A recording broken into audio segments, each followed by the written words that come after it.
Esta é uma ministração da Igreja Vivos com Cristo, no estado do Espírito Santo. Temos culto todo domingo em Cachoeiro e Vila Velha. Para saber mais, acesse nosso site igrejavivoscomcristo.com. Vocês estão bem, irmãos? Amém. Graças a Deus, né? Estão todos bem? Vai tudo bem, glória a Deus. A Luísa me pediu, ele viu o esboço da mensagem que eu compartilhei na reunião de mulheres, e ele me pediu que compartilhasse com a igreja. Eu falei, mas de novo, as mulheres vão ouvir de novo a palavra. E a Luísa falou, olha, a palavra de Deus, ela se renova a cada manhã. E eu tenho certeza que as mulheres vão receber porções novas daquilo que o Espírito Santo vai ministrar nessa noite. E glória a Deus por isso. Eu sou muito grata ao Senhor por essa oportunidade de estarmos aqui nessa noite, compartilhando aquilo que Deus tem gerado no coração. A gente nunca compartilha, irmãos, de um lugar inexistente. Nós sempre, quando compartilhamos a palavra de Deus, é de um lugar que Deus está gerando no nosso coração. Um lugar dele dentro de nós, um lugar nosso que faz parte dele, né? Às vezes a gente não consegue nem discernir quem é Deus, quem somos nós, porque a palavra ela vai sendo, vai edificando a nossa vida a tal ponto de se tornar uma conosco. E é esse realmente o propósito, né? Tiago escreveu no capítulo 1, dizendo que, por sua vontade, o Pai nos gerou pela palavra da verdade. Então, nós fomos gerados pela palavra da verdade. Quando Deus nos gerou, Ele nos gerou pela palavra da verdade e fala que nós somos gerados pela palavra da verdade para um propósito. Ele continua dizendo, para que fôssemos como que primícias das suas criações, da sua criação. Primícia, parte, né? Vem do grego a parte, que aqueles que se sobressaem. Então, não que nós somos melhores, mas nós que nascemos de Jesus, nós carregamos uma essência que nos diferencia, né? É algo que nos torna diferentes do mundo. Quem carrega a essência de Cristo tem uma essência diferente, tem um perfume diferente, tem um cheiro diferente, uma fragrância diferente. Amém? Então, essa palavra que eu vou compartilhar com vocês diz muito respeito àquilo que Deus tem gerado no meu interior, aquilo que tem sido construído dentro de mim, né? E eu estou igual aquelas plaquinhas que eles colocam na internet, né? Em construção, em obras. Será que só eu que estou em obra aqui, gente? Acho que todos nós estamos em obras, né? E eu queria que você abrisse, quem trouxe a sua Bíblia, abrisse comigo no livro de Daniel, no capítulo 6, versículo 10. Quando Daniel soube que a lei tinha sido assinada, foi para casa e, como de costume, ajoelhou-se no quarto, no andar de cima, com as janelas abertas na direção de Jerusalém. Orava 3 vezes por dia e dava graças ao seu Deus. Todos nós aqui já conhecemos a história de Daniel, né? Todos nós aqui, em alguma fase da nossa vida, em algum momento da nossa vida, nós ouvimos falar sobre Daniel na Cova dos Leões. Nós sabemos que Daniel foi liberto na Cova dos Leões, ele foi lançado na Cova dos Leões para ser condenado, e ali na Cova dos Leões ele foi liberto. Só que eu quero compartilhar com vocês sobre a postura de Daniel frente à lei que tinha sido aprovada pelo rei Dário. O rei Dário era o rei que estava governando ali na Babilônia, e Daniel e seus amigos, né? Quem aqui já ouviu falar de Sadraque, Mesaque e Abdenego? Daniel e seus amigos eram jovens que faziam parte da linhagem de Israel, e eles tinham sido levados cativos para a Babilônia. E ali na Babilônia eles estavam servindo ao reinado, e era de costume, quando uma nação vencia outra, tomar posse dos despojos da guerra e também levar como prisioneiros as pessoas que faziam parte do exército inimigo.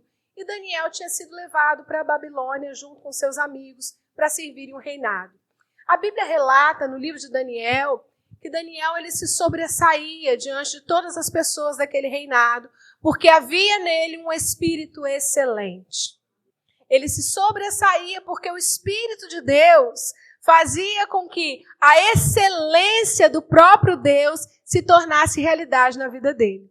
Então, já começou com o fato dele ter um espírito excelente e fazer com que os corações das pessoas que faziam parte da autoridade que estava instituída pelo rei ficasse voltado contra Daniel.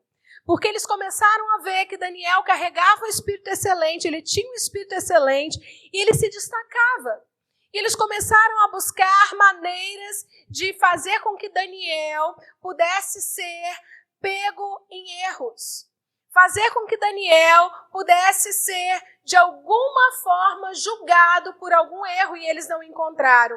Foi aí que diz a Bíblia que os sátrapas, os governadores, os prefeitos, as autoridades que tinham sido instituídas pelo reinado de Dário ali naquele momento, eles se levantaram e foram até o rei e deram uma sugestão, uma ideia. Falaram, olha, rei, nós estávamos pensando e concluindo, tá, irmãos, para a gente trazer um contexto aqui para o que nós vamos ministrar. E eles, olha, nós estávamos pensando e nós chegamos à conclusão que o senhor deveria assinar um decreto.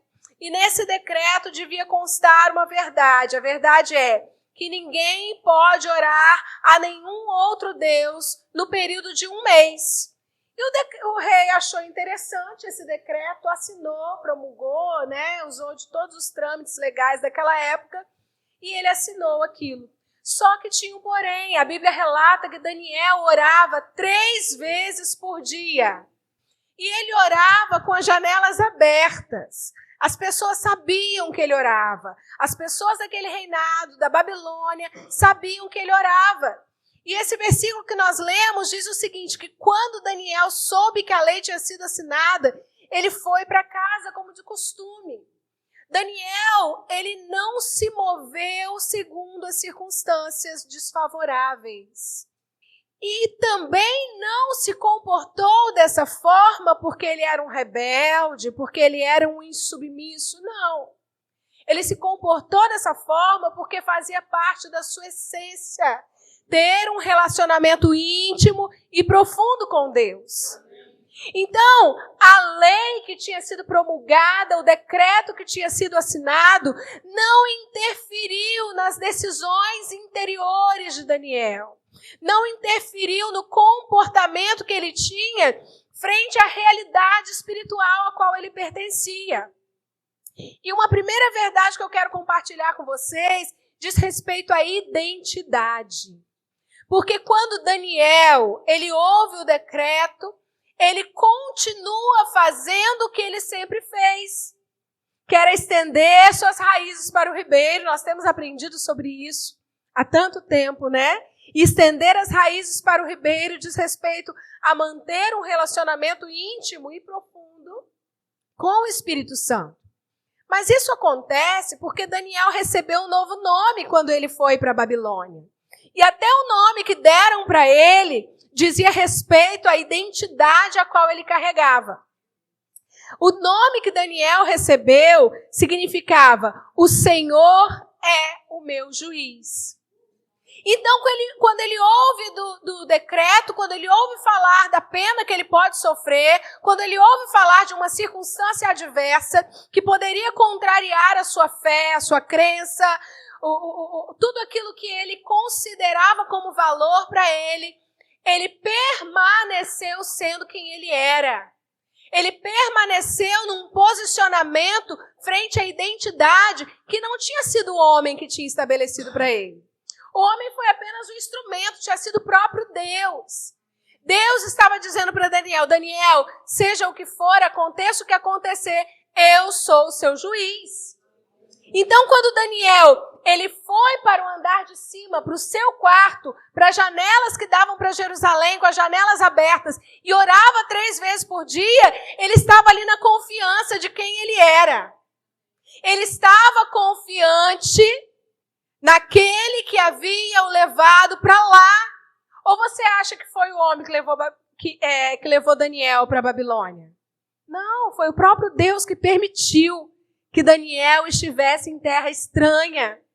para que a luz que flui da excelência da glória que Daniel carregava pudesse se tornar perceptível aos babilônios. Daniel se tornou uma resposta, ele se tornou um farol na Babilônia, que apontava para a salvação. Então, quando ele estava naquela condição, ele não se comportava como um escravo, ele não se comportava como alguém que estava subjugado a um governo dessa terra, mas ele se comportava do lugar em que ele existia em Deus. O Senhor é o meu juiz, e porque Ele é o meu juiz, eu permanecerei manifestando esse poder que eu carrego, que se manifesta na minha identidade. E a primeira verdade que eu gostaria de compartilhar com vocês e trazer dentro da questão da identidade é quem nós somos diante das circunstâncias. Quem nós somos diante das circunstâncias. Daniel estava ciente de quem era Deus na vida dele, de que Deus era juiz. E muitas vezes nós somos convocados a passar por circunstâncias adversas. E essas circunstâncias, irmãos, elas não vêm para nos paralisar. Ela vem para nos dar uma oportunidade para que nós nos posicionemos na nossa verdadeira identidade. Os abalos que vêm na nossa vida, Deus, Ele não é o promotor dos abalos nem das tragédias. Amém? Você acredita que Deus não é promotor do caos? Deus não é promotor do caos, mas Deus, Ele utiliza os caos, Ele utiliza os abalos que acontecem na nossa vida para nos dar a oportunidade de nos apegarmos àquilo que é inabalável.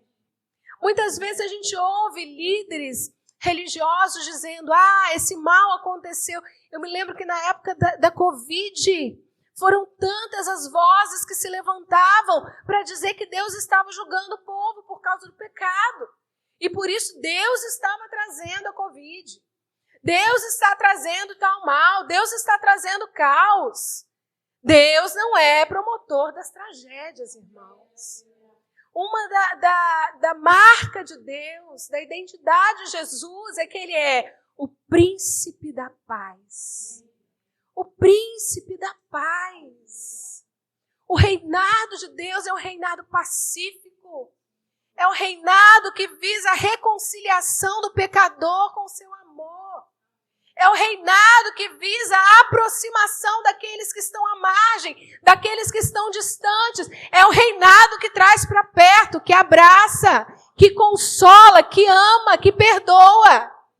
Deus jamais será o promotor das tragédias que esse mundo tem vivido. Mas como filhos, nós precisamos entender que se as tragédias vêm, se os caos se estabelecem, Deus sempre nos dá uma maneira, nos mostra uma maneira de atravessar esses momentos adversos e glorificando o nome dele. Então, toda vez que o caos chega, toda vez que a situação desafiadora chega, toda vez que vem um turbilhão contra nós, de adversidades, nós podemos parar e falar, Pai, o que eu vou aprender com isso? Pai, o que o Senhor quer me ensinar diante disso? Eu sei que não foram as tuas mãos que pesaram sobre mim, porque a mão de Deus não é pesada. Amém? A mão de Deus não é uma mão punitiva. Os braços de Deus não são os braços que afastam. Os braços de Deus são os braços que trazem para perto, que acolhem. Então, quando nós estivermos diante de situações desafiadoras, nós precisamos parar, aquietar o nosso coração e ouvir a voz de Deus. Irmãos, é possível ouvir a voz de Deus no meio do caos. É possível ouvir a voz do nosso amado no meio das circunstâncias desfavoráveis. Ele fala e ele continua nos ouvindo. E Daniel, quando ouviu aquilo, quando percebeu aquilo, ele permaneceu fluindo do lugar onde ele existia. Ele só conseguia fluir de um lugar. E esse lugar era em Deus. Nós podemos fluir de um lugar. Esse lugar é em Deus. Nós podemos fluir do lugar espiritual que foi construído dentro de nós. É esse lugar que vai nos dar estabilidade nos momentos de fraqueza. Porque a fraqueza vem, as circunstâncias vêm. Essas situações contrárias sempre virão. Sempre vão continuar acontecendo na nossa vida. Hoje você passa por uma situação adversa, venceu, na graça de Deus, amanhã virá outra. E para que essas situações vêm? Com que propósito? Propósito de nos tornar mais firmes, mais dependentes, mais conscientes de quem nós somos. E Daniel foi para aquela condição, naquele quarto, sabendo, o Senhor é o meu juiz. Então, diante das circunstâncias desfavoráveis, a identidade dele falou mais alto. E diante das circunstâncias desfavoráveis, qual é a nossa identidade que vai gritar para as mentiras que o adversário tem falado conosco? Porque a gente acorda é uma mentira. A gente sai de casa é outra mentira. A gente vai para o trabalho é outra mentira. Mas nós somos convocados a não andar de acordo com as mentiras que este mundo tenta nos enredar. Existe uma verdade, é a única verdade de Deus para nós, você é amado. Gente, se tem uma verdade a qual nós podemos nos apoiar, abraçar e não abrir mão, é do quanto nós fomos amados por Deus. Tudo se resume nisso. Você é amado. Você é justificado? Sim, pela fé, perdoado, amém. Mas acima de tudo você é amado. Você é amado. E quando você anda na consciência desse amor, as circunstâncias elas perdem a voz dentro do seu interior. Uma outra verdade sobre essa palavra, e que nós precisamos, na verdade é um questionamento de Deus para nós, é para onde nós vamos diante das adversidades. Por que lugares nós temos permitido a nossa mente vaguear e o nosso coração? A Bíblia fala que Daniel foi para o seu quarto, que ficava no andar de cima. E a Bíblia é muito clara ao dizer que o quarto dele ficava no andar de cima. Outras traduções falam que o quarto dele ficava no segundo andar. Andar de cima diz respeito aos lugares espirituais em que nós nos encontramos. Lá em Efésios 2, eu queria que você colocasse, André, por favor. Efésios 2, no versículo 6, diz: e nos ressuscitou juntamente com ele, e nos fez assentar nos lugares celestiais em Cristo Jesus. O sangue puro de Jesus que foi vertido na cruz por mim, por você, por toda a humanidade. Porque a graça de Deus se tornou salvadora. Tito escreveu dizendo isso. A graça de Deus se tornou salvadora a todos os homens. Não são só os santarrões que se acham os puros da religião. A graça veio para se tornar salvadora para cada homem, para toda a humanidade. Então essa graça aqui, ela teve o poder de nos ressuscitar no momento em que nós dissemos sim para Jesus. E eu gosto de dizer que muito antes da gente dizer sim para Jesus, foi Ele que disse sim para nós, irmãos. Porque a Bíblia fala que o Cordeiro foi imolado antes da fundação do mundo. O que isso significa? Que mesmo sabendo que nós falharíamos, que nós fracassaríamos, que nós pecaríamos, que nós deslizaríamos, que nós muitas vezes não conseguiríamos andar correspondendo aos mandamentos, muito antes disso tudo, Ele decidiu se entregar. Ele disse sim para mim e para você, sabendo das nossas falhas, sabendo das nossas mazelas, Ele disse sim. E o que Ele fez ao se tornar um conosco? Ele nos ressuscitou juntamente com Ele. O poder da ressurreição que operou nele também operou em nós quando nós nos tornamos um com Ele. E esse poder da ressurreição, descrito lá em Romanos, no capítulo 8, que fala que Jesus ele foi vivificado pelo poder da ressurreição. Esse poder da ressurreição fez algo incrível conosco. Ele nos fez assentar juntamente com Cristo nas regiões celestiais. Mas isso parece tão assim, né? Estar assentado juntamente com Cristo nas regiões celestiais. Mas como assim, Débora? Eu estou assentado aqui. Como assim? Eu estou aqui, ó. Espiritualmente, nós podemos nos enxergar assentados nas regiões celestiais. O nosso espírito não cogita das coisas dessa terra. O nosso espírito cogita das coisas do céu. Então, quando nós nos unimos a Cristo, nos tornamos um com Ele, o nosso espírito foi resgatado dessa vã maneira de viver, irmãos. O nosso espírito foi resgatado dessa vida terrena, dessas mazelas que existem na terra. O nosso espírito hoje está com Cristo, nas regiões celestiais.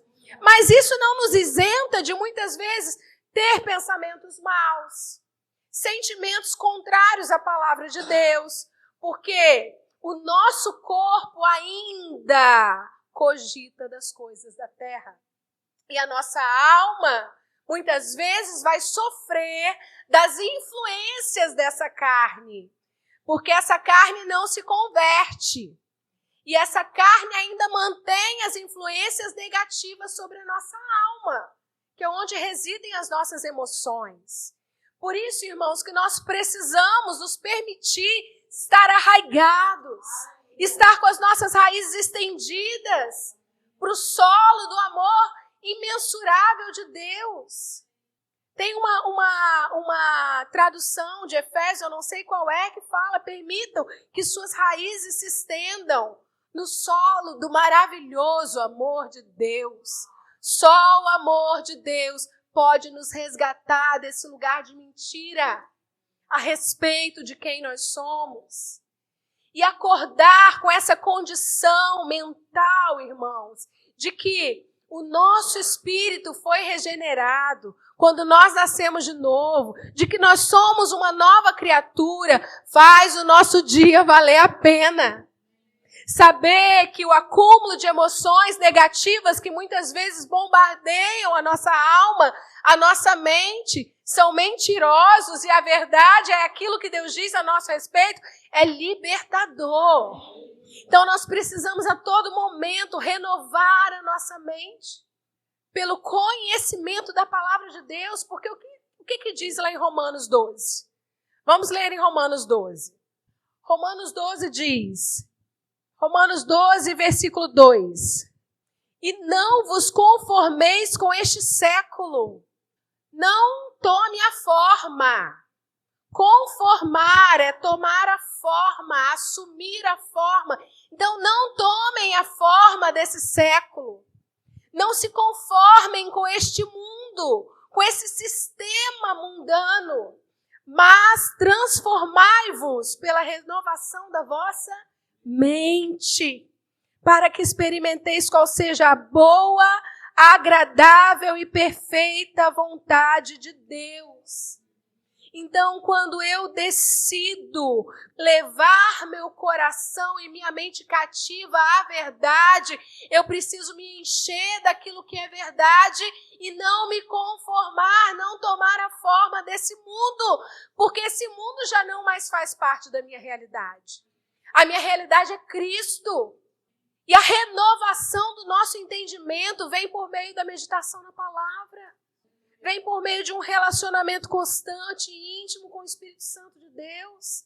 Através de práticas espirituais que estão disponíveis para nós em todo momento.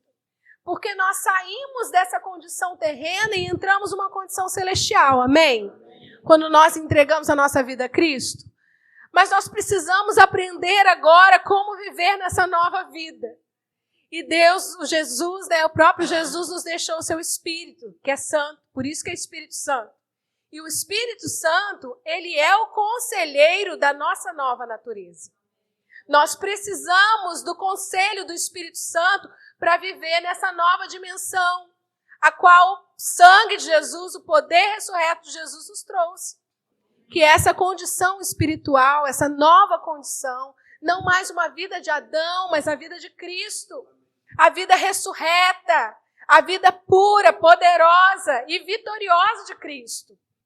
E aí, o apóstolo Paulo nos orienta, ele orienta os romanos, né, escreveu para nós, essa carta é para a igreja de Cristo também. E ele diz, não vos amoldeis, não vos conformeis com esse sistema desse século, porque ele está caído, ele só aponta para a perdição, ele só aponta para lugares sombrios. Não se conforme com isso, mas transformai-vos, ou seja, se permita ser transformado. Né? Lá na etimologia, está na voz passiva, não está na voz ativa. Você precisa se esforçar para se transformar. Não, receba a transformação. Eu acho tão interessante, no Novo Testamento, a maioria dessas palavras que vêm como um imperativo, se nós formos analisar a raiz desses termos, é sempre na voz passiva. É você sofrendo a transformação. É você recebendo de Deus. É você sendo levado pelo Espírito para este lugar de transformação. E é interessante a gente olhar por essa perspectiva, irmãos, porque a gente sai do centro. A gente sai desse lugar de cobrança, de autocobrança. Eu tenho que fazer alguma coisa. Eu tenho que prover um resultado. Eu tenho que prover resposta para isso. Não, quem provê é aquele que te estabeleceu como um filho amado. O seu trabalho é descansar nele. O seu trabalho é crer que a obra dele foi perfeita e eficaz. Amém? E aí a gente vê com Daniel que ele foi para esse quarto que ficava no andar de cima, que aponta para essa realidade espiritual. E, na verdade, se nós pararmos para pensar, é uma realidade espiritual da qual nós podemos, a todo instante, gente, acessar. Hoje mesmo, eu estava lá em casa, não estava lendo a Bíblia, nada disso, estava lá fazendo um almoço. E, de repente, eu fui bombardeada na minha mente por uma enxurrada de pensamentos contrários e negativos. Pensamentos de derrota, pensamentos de impossibilidades, pensamentos que vieram com o intuito de me paralisar, que vieram com o intuito de trazer desesperança, de trazer incredulidade. E ali, por um momento, eu estava preparando ali algo na cozinha, picando um tempero na cozinha, esses pensamentos vieram. E, gente, a minha alma, ela foi se abraçando com esses pensamentos, como se ela estivesse, assim, enamorando com os pensamentos. Por um instante, eu senti uma aflição no meu coração. E aí o Espírito Santo, que é o conselheiro da minha nova natureza, ele permitiu que a luzinha estivesse acesa, fosse acesa dentro de mim. Era como se ele estivesse dizendo assim, Débora, olha para onde você está deixando sua alma ir. Olha para onde que você está se permitindo ir. Naquele momento eu fui resgatada. E eu comecei a louvar, eu comecei a adorar, eu comecei a trazer à existência quem eu sou em Cristo. E comecei a falar ali em voz alta, na cozinha, picando tempero. Pai, muito obrigada, porque eu sou amada pelo Senhor. Obrigada, porque muito antes da fundação do mundo, o Senhor me amou. O Senhor me estabeleceu como santa e irrepreensível, eu sou filha do Senhor. E sendo filha, eu tenho direito a uma herança incorruptível. E ali naquele lugar, ali na minha pia, ali na cozinha, eu fui sendo fortalecida pelo Espírito Santo, na verdade, quem eu sou. Agora, esse precisa ser um exercício constante, irmãos. Porque a todo momento nós somos bombardeados na nossa identidade, na nossa verdadeira identidade. A todo momento a nossa mente, ela é forçada por influências externas a tomar a forma desse mundo caído. Agora, o nosso papel é levar a nossa mente em obediência, levar a nossa mente, cativa à obediência de Cristo. A obediência de Cristo. Calma aí. Aquiete-se, meu coração. É o que nós cantamos aqui.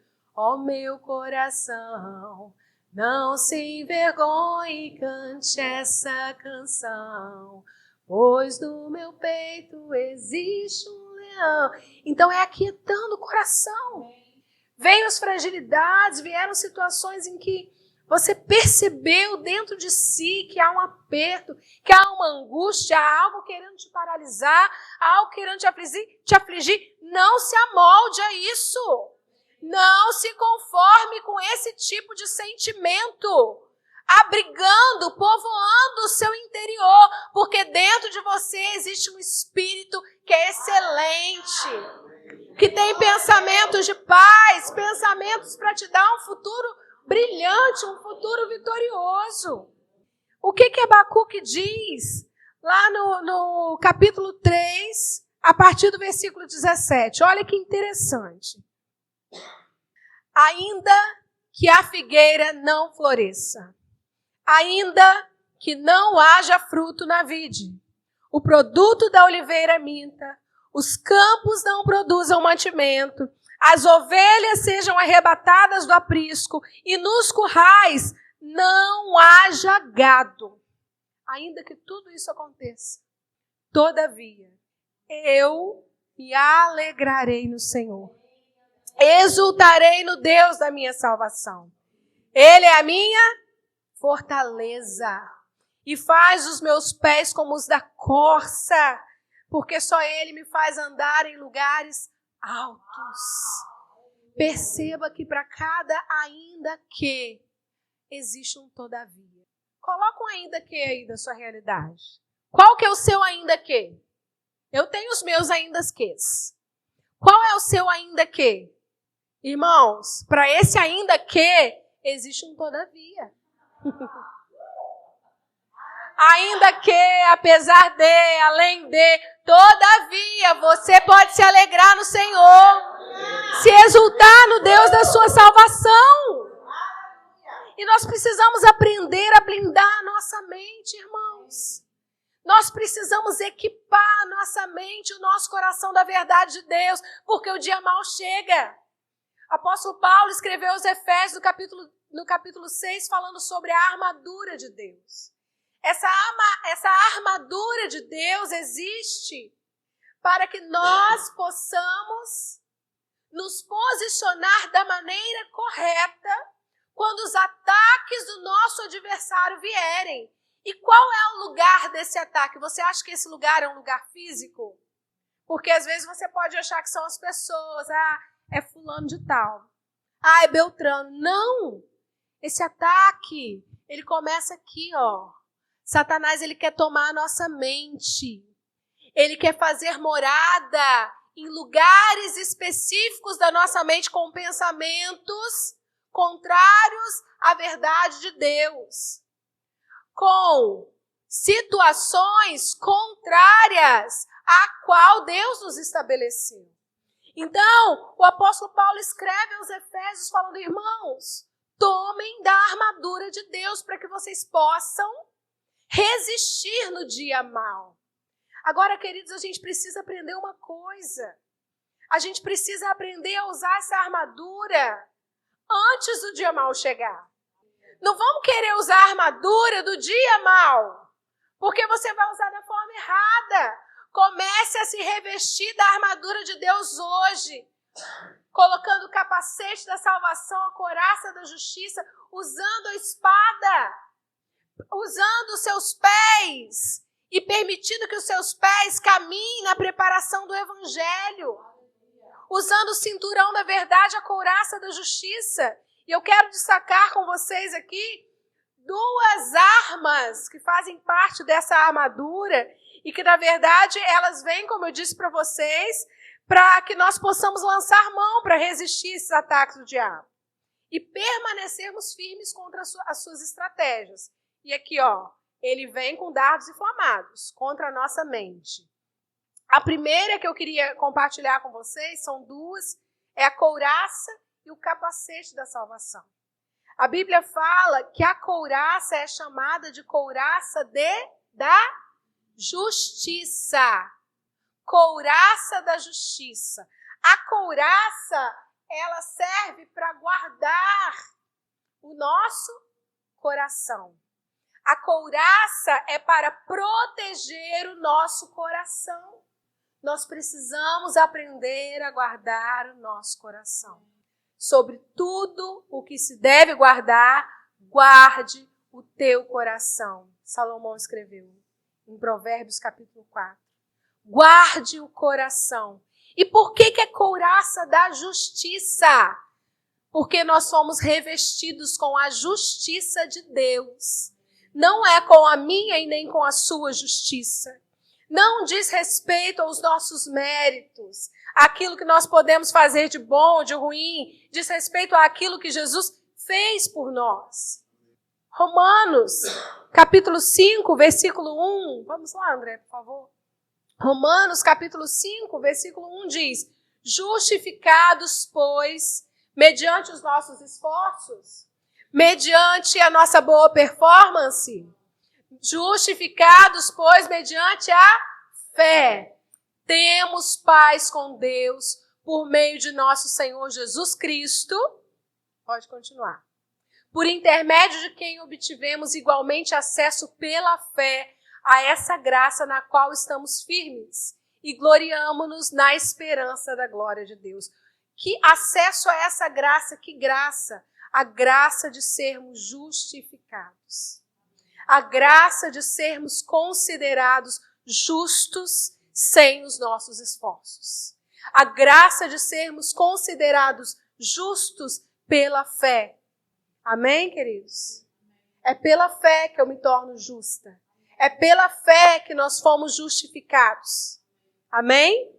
Deus, ele é tão perfeito que quando ele olhou para a humanidade, ele viu que nós não conseguiríamos ser obedientes aos mandamentos. Ele olhou para a humanidade, ele viu na humanidade a incapacidade de cumprir tudo aquilo que a lei prescrevia. E ele falou: eu tenho um plano para resgatar a humanidade dessa incapacidade. Foi aí que ele enviou Jesus, que cumpriu tudo aquilo que a lei prescrevia de forma pura, eficaz. E porque Jesus viveu e cumpriu tudo isso, nós podemos hoje desfrutar da obediência dele. Amém, queridos? Então, a couraça da justiça diz respeito à nossa justificação pela fé. O próximo elemento, a próxima arma é o capacete da salvação. E para que o capacete da salvação? O capacete protege a nossa cabeça. Cabeça diz respeito à mente. Então, quando os bombardeios contrários de emoções e mentiras, palavras que não condizem com aquilo que Deus tem para nós vierem, nós precisamos manter a nossa mente protegida pelo capacete da salvação, pela verdade da salvação, pela alegria de que nós fomos salvos, redimidos pela fé. Quando esses bombardeios vierem, nós podemos manter esse capacete da salvação aqui tão vivo, tão eficaz em nós. Veio o bombardeio, eu fui salvo, eu posso me alegrar. Eu posso encontrar em Cristo alegria pela salvação. Fulano, por que você está tão alegre assim? Porque eu fui salva. A condenação já não existe mais para mim. Eu fui justificada pela fé em Cristo. E o fato de eu ter sido justificada pela fé em Cristo não diz respeito aos meus méritos. Diz respeito aos méritos do justo, do poderoso Jesus. Amém? Gente, esse é o Evangelho. Irmãos, esse é o verdadeiro Evangelho. E esse Evangelho precisa ser pregado, porque o mundo precisa ouvir das boas novas. E nós precisamos discernir quando as palavras que nós ouvimos não trouxerem paz para o nosso coração. Nós precisamos discernir que voz é essa. Se é uma voz da antiga ou da nova aliança. Se é da antiga aliança, não nos pertence. Nós somos o povo da nova aliança. Nós somos de uma nova espécie. Nós não somos Israel de Deus. E muitas vezes nós vemos pessoas pregando, baseando o foco da sua mensagem na condenação, no peso da mão de Deus, porque estão se baseando na antiga aliança. Estão se baseando naquilo que foi para Israel. Nós não somos Israel, nós somos igreja, uma nova espécie. Amém? Que surgiu depois da morte e ressurreição de Jesus. Era aquele mistério que o apóstolo Paulo escreveu. O mistério, que mistério? O mistério que os profetas da antiga aliança não deram conta de encontrar e de revelar. O mistério era esse, Cristo em nós. Cristo vindo para os gentios. Cristo vindo para aqueles que estavam à margem. Cristo vindo para aqueles que estavam alheios à aliança. Cristo se tornando um com o pecador. Cristo justificando o pecador e o ímpio e dizendo sim para toda a humanidade. Oh, esse é o mistério, irmãos. O mistério foi revelado. O mistério é Cristo em nós. Ele é a esperança da glória. Oh, aleluia. Glória a Deus. Esse é o mistério revelado, Cristo em nós. Isso precisa nos colocar num lugar de júbilo, um lugar de alegria, um lugar de exultação. E por isso que Abacuque escreveu: ainda que, todavia eu me alegrarei. Eu exultarei, me exultarei no Senhor, porque Ele faz os meus pés como da corça e me faz andar em lugares altos. Querido, sabe aquele poder da ressurreição que ressuscitou Jesus dentre os mortos? Que está lá em Romanos 8, que fala que se o Espírito daquele que ressuscitou Jesus dentre os mortos habita em vós, se não me engano é Romanos 8:11, versículo 11. Se o Espírito daquele que ressuscitou Jesus dentre os mortos habita em vós, esse mesmo Espírito vivificará os vossos corpos. É esse poder da ressurreição que gera alegria dentro de nós, no momento que as circunstâncias tentam nos paralisar. E, queridos, a gente precisa aprender a colocar isso ativo, fazer isso ser uma atividade constante dentro de nós. Eu gosto muito quando, de vez em quando, o pastor Jean está aqui, ele começa. Eu percebo nitidamente, eu falo assim, às vezes ele pode estar passando por situações contrárias, bombardeios mentais, ele faz a alma dele tomar a forma não do sistema desse mundo, mas a forma que o próprio Cristo ressurreto deu a ele. É de alegria constante no Espírito, é de júbilo, é de exultação. Então, ó, minha alma, não se envergonhe. Cante essa canção, minha alma. O salmista dizia: ó, minha alma, volte ao teu sossego, porque o Senhor tem sido bom para comigo. Às vezes você precisa parar e ministrar a sua alma. Ministra a sua alma, ainda que os gatos estão fugindo dos currais. O fruto da oliveira está mentindo. Não tem florescimento, a terra está seca, ainda que eu vou me alegrar. Volte, minha alma, ao teu sossego. Lembre-se de que você é salva. Lembre-se de que existe uma alegria profunda que habita dentro de você e que é um com você. E por fim, queridos, eu quero compartilhar o que está lá em Provérbios, no capítulo 4, a partir do versículo 20, para a gente partir para a etapa final dessa ministração. Provérbios, capítulo 4, a partir do versículo 20. Eu vou ler aqui porque eu não coloquei. Filho meu, atenta para as minhas palavras, aos meus ensinamentos inclina os ouvidos. Continua. Não os deixe apartar-se dos teus olhos. Guarda-os no mais íntimo do teu coração, porque são vida para quem os acha e saúde para o seu corpo. Eu preciso de vida, eu preciso de saúde. Eu vou inclinar os meus ouvidos para a palavra. Eu vou guardar a palavra no meu coração. Continua. E sobre tudo o que se deve guardar, guarda o coração, porque dele procedem as fontes da vida. Guarda o coração. Pegue a couraça da justiça e não abra mão dela. Use-a todos os dias. Todos os dias acordou. Eu sou justificada pela fé. Aí virá um pensamento contrário, dizendo, você não fez isso, você ainda não fez aquilo, você errou, você fracassou aqui, você deslizou ali. Eu fui justificada pela fé em Cristo. E eu decido levar os meus pensamentos cativos à obediência de Cristo. Ele obedeceu por mim. E eu posso viver em paz. Você consegue fazer isso aqui, ó? Não há peso. Aquele que tinha o poder de te condenar, decidiu te amar. Aquele que tinha o poder de te condenar, de te tornar culpado, decidiu te absolver e te dar acesso ao ambiente da graça que foi preparado, inaugurado pelo sangue de Jesus. Glória a Deus. Você consegue se alegrar por isso? Então, ó, veio bombardeio, vieram guerras exteriores. O mundo está pegando fogo, eu vim aqui, está tudo caindo, eu fui ali, é um caos, eu estou aqui.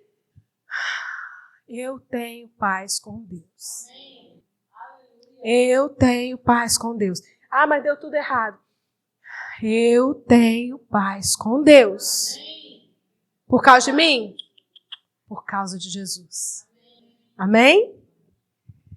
E a última reflexão que eu queria fazer com vocês diz respeito à janela que estava aberta no quarto de Daniel. Porque a Bíblia relata que Daniel, ele orava no seu quarto que ficava no andar de cima e que suas janelas estavam abertas para onde, irmãos? Para Jerusalém. E onde que ele estava? Onde que Daniel estava, irmãos? Ele foi levado cativo para onde? Para Babilônia. Babilônia é símbolo de opróbrio, de caos. Mas ele estava na Babilônia com as janelas abertas para Jerusalém. É possível estar na Babilônia, mas ter as janelas abertas para Jerusalém. Jerusalém fala do lugar em Cristo. Jerusalém fala do lugar onde nós estamos em Deus. Sabe o que significa Jerusalém? A etimologia. Jerusalém significa o ensino da paz. O ensino da paz é o evangelho.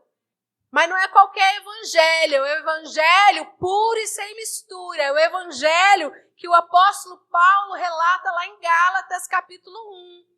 O apóstolo Paulo, ele escreveu as Gálatas e ele estava sem acreditar. Ele escreveu as Gálatas, estava meio que... qual a palavra que eu posso usar? Ele estava frustrado.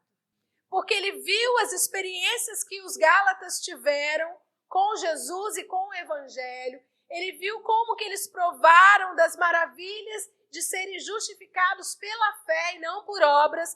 E de repente o apóstolo Paulo, ele fica sabendo que os Gálatas estavam querendo se envolver com as práticas da antiga aliança. Eles estavam sendo forçados a se circuncidar e a se envolver com tantas outras práticas para serem aceitos. O apóstolo Paulo escreve a carta aos Gálatas dizendo: ó, Gálatas insensatos, como que vocês chegaram a este lugar? Vocês começaram tão bem. Vocês conheceram a pureza do Evangelho. Vocês conheceram a grandeza de pertencer a Cristo e de serem amados e justificados por eles, sem os seus esforços, mas simplesmente pela fé. E agora vocês estão querendo se justificar por obras da lei? Percebam, irmãos, o apóstolo Paulo, ele não pregou condenando erro algum que não fosse o tentar se justificar pelas obras da lei. O virar as costas para a obra perfeita e eficaz de Jesus na cruz do Calvário. E ele falou: vocês começaram tão bem e agora vocês estão querendo aí viver um outro evangelho. No capítulo 1, aos Gálatas, ele escreve isso, na sua carta aos Gálatas. Ele fala: olha, eu preciso orientar vocês da seguinte maneira. Qualquer um que vier aqui vos pregar outro evangelho, mesmo que seja um anjo vindo do céu, e que quiser pregar para vocês um outro evangelho que não seja esse, que seja considerado anátema, amaldiçoado. Porque só existe um evangelho. Só existe uma obra. E é a sua obra? Não. Se você está se engrandecendo com as suas obras, eu te digo uma coisa, sinto muito. Porque a Bíblia fala que as nossas obras são como trapos de imundícia. Se tem algo no qual nós devemos nos gloriar, é na obra de Cristo. É na obra de Cristo. Essa é a beleza do Evangelho. É saber que a gente se gloria em Cristo, não é nas nossas obras. E aí, o céu vai ser um lugar de surpresas. Eu acredito que para muitos, né? Porque nós vamos chegar lá e vamos nos deparar com improváveis. Enquanto muitos estão tomando um lugar de autoridade e exigindo do povo um bom comportamento, um comportamento não que a graça de Deus não nos transforme. Mas é impossível o homem, pela sua própria força, se transformar. É impossível a humanidade ser transformada pelos seus méritos. A humanidade estava clamando por um Salvador porque não conseguia dar conta de cumprir com todos os mandamentos e requisitos que a lei estabelecia. Foi por isso que veio um Salvador, para nos redimir dessa dependência das nossas ações e obras e nos voltar para uma dependência daquele que fez o trabalho completo, puro e eficaz. E não cabe a nós tentar atribuir mais nenhuma obra. A obra foi perfeita, mas você tem que obedecer nisso e aquilo, porque senão a salvação não é para você. Então isso não é evangelho. Porque o evangelho, as boas novas, dizem respeito à obra perfeita só de Jesus, ninguém mais. Amém, irmãos? E aí, queridos, eu mudo até meu tom de voz para falar, porque é algo que mexe muito com a gente. Mexe muito com a gente. A gente atende pessoas e a gente ouve tantas situações horrendas. Tem sido colocado um peso tão grande sobre os ombros da humanidade, exigindo da humanidade um resultado que já foi apresentado na cruz. Pare de tentar pagar o preço, porque o preço já foi pago. Jesus pagou, Ele te deu livre acesso à presença. O véu foi rasgado, não existe mais protocolos para se aproximar. Você pode, com um coração simples e sincero, se achegar ao seu Pai. E olha, Ele não está irado com você. Ele não está de cara feia. Ele está ali sorrindo, celebrando a sua existência e te esperando para te dar um abraço. Oh, gente. E Daniel abriu essas portas, essas janelas. Ele foi para esse lugar em que, embora residindo naturalmente num lugar caótico chamado Babilônia, ele estava com o seu olhar voltado para Jerusalém, que era a sua realidade, era o ensino da paz. O ensino da paz, o lugar da salvação, o lugar do resgate, o lugar da graça de Deus. Se existe um evangelho, esse evangelho é o evangelho da graça de Deus. É aquele que tira o homem do centro e coloca Jesus. Quantos aqui decidem dar crédito à obra perfeita e eficaz de Jesus na cruz do Calvário? Amém? Glória a Deus. Se coloque de pé, querido. Nós vamos orar agora. 3 pontos para nós pensarmos. Diante de circunstâncias desfavoráveis, quem somos? Para onde temos ido e para onde temos permitido o nosso coração ir? E em que janela nós temos debruçado? Amém? Vamos orar nesse momento. Coloque a mão no seu coração. Pai, nós te louvamos, nós te agradecemos pela tua palavra que é viva, que é eficaz, que é poderosa, que penetra lugares onde nós não podemos pela nossa força. Nós te louvamos pelo poder transformador do Evangelho. Obrigada, Pai. Nós te louvamos porque o véu foi rasgado. Nós te louvamos porque hoje o nosso acesso é livre e nós podemos entrar com ousadia e com intrepidez e acessar os lugares espirituais que foram comprados para nós. Nós te damos graças por essa verdade. E, Pai, em nome de Jesus, eu oro por cada irmão que está aqui cultuando conosco nessa noite. Eu oro, Senhor, para que cada um dos nossos irmãos e que nós também recebamos espírito de sabedoria e discernimento espiritual. Tendo os olhos do nosso coração abertos e iluminados para conhecermos o poder do seu chamamento. E a herança que nos cabe, Pai. A herança que foi conquistada pelo sangue de Jesus. Em nome de Jesus eu declaro sobre a vida da tua igreja o cumprimento da tua boa, agradável e perfeita vontade para a sua glória e para o seu louvor, em nome de Jesus. Amém? E aí, queridos, o apóstolo Paulo faz uma oração poderosa. Lá em Efésios, no capítulo 1, a partir do versículo 17. Eu orei um pouco dela aqui. E uma das coisas que ele ora para que os olhos do nosso coração sejam abertos e iluminados. Você sabia que o seu coração tem olhos? E que eles podem ser abertos e iluminados? Você pode fazer essa oração todos os dias. Todos os dias você pode pedir ao Pai: Pai, abra os olhos do meu coração. Ilumine os olhos do meu coração, para que eu conheça o poder do seu chamamento para comigo. Amém? Todos os dias. Ilumine, Pai, os olhos do meu coração. E abra os olhos do meu coração. Muitos dizem que os olhos são a janela da alma. Vocês já ouviram falar? Agora, os olhos do nosso coração, eles podem ser iluminados e mudar toda a estrutura mental da nossa vida. Se você decidir hoje fazer essa oração e receber de Deus a iluminação que você precisa para os olhos do seu coração, todo o seu corpo será luz. Mateus 6:22. Os olhos são a candeia.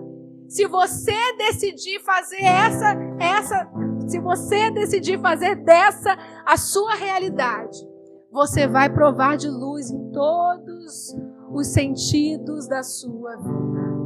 Amém?